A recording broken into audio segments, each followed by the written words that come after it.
Hello guys, welcome back to my channel. আবার একটা নতুন রেসিপি নিয়ে চলে এসেছি। যদিও বা এটা নতুন রেসিপি নয়, সবাই এই রেসিপিটা বানাতে পারো, জানো।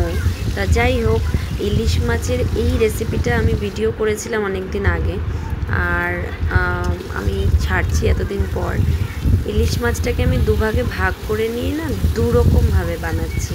রাতের জন্য পাতলা ঝোল, এই কালো জিরে, কাঁচা লঙ্কা, কাঁচকলা আর আলু দিয়ে, যেটা হচ্ছে আমার বাড়ির লোক খেতে খুব ভালোবাসে। বাড়ির লোক বলতে আমার শাশুড়ি আর শ্বশুর মশাই দুজনে স্পেশালি ভালোবাসে এটা খেতে। আর ইলিশ মাছের যাই করো তাই সবার ভালো লাগে, এটাই স্বাভাবিক, স্মেলটাই ওফ দারুণ। তা যাই হোক, তো এক্সট্রা মাছগুলো আমি ঝোল বানিয়েছি, আর যেগুলো একটু ভালো পিস সেগুলো দিয়ে আমি বানাবো ইলিশ মাছের পাতুরি। তোমরা সবাই এই রেসিপিগুলো পারো, তবুও আমি আমার মতো করে বানিয়ে তোমাদেরকে দেখাচ্ছি। তো এখানে না আমি রেডি করে রেখে দিয়েছি সমস্তটা দিয়ে, মানে পোস্ত, সর্ষে, লঙ্কা, দই সব কিছু দিয়ে ম্যারিনেট করে রেখে দিয়েছিলাম ইলিশ মাছটাকে। এখন আমি পাতুরি বানানোর জন্য স্পেশালি যেটাতে মোড়াতে হয়, মানে কলা পাতায় মোড়াতে হয়, সেই কলা পাতাটাতেই মোড়াচ্ছি, মুড়িয়ে রেডি করছি। তা সত্যি সিরিয়াসলি এই রান্নাটা করতে গিয়ে না আমার না মাথার ঘাম পায়ে পড়ে গেছে।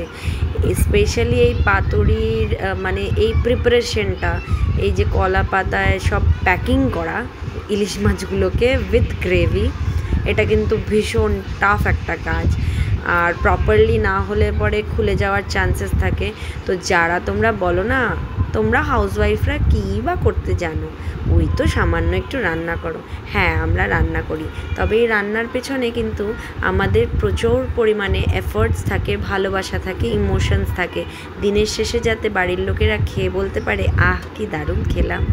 তবে এই কথাটা খুব কমই শোনা যায়, বেশিরভাগই শুনতে হয় একটু নুন কম ছিল, এই একটু ঝাল আর একটু বাড়ালে ভালো হতো। সিরিয়াসলি আর তোমরা একটুখানি এফোর্টসটা দেখো না, বলো, এটা একটু বোঝার চেষ্টা করো। আর এইটুকু ঝোল, ঝোল মানে ওই গ্রেভিটা দিয়ে একটু ঝোল বানিয়ে আমার ছেলের জন্য একটু অন্যরকমভাবে, মানে ভাপা টাইপের একটু বানিয়ে রেখে দিচ্ছি, কারণ ও পাতুরিটা খেতে পারবে না। তাই এই হচ্ছে আমার ইলিশ মাছের পাতুরির ফাইনাল লুক। তোমাদের কেমন লাগলো জানিও, আর আমার ভিডিও যদি তোমাদের ভালো লাগে তাহলে কিন্তু তোমাদের সাথে আবার দেখা হবে আমার আরও একটা নতুন ভিডিও নিয়ে। তাহলে কেমন লাগলো ঝটপট জানিয়ে দিও কেমন।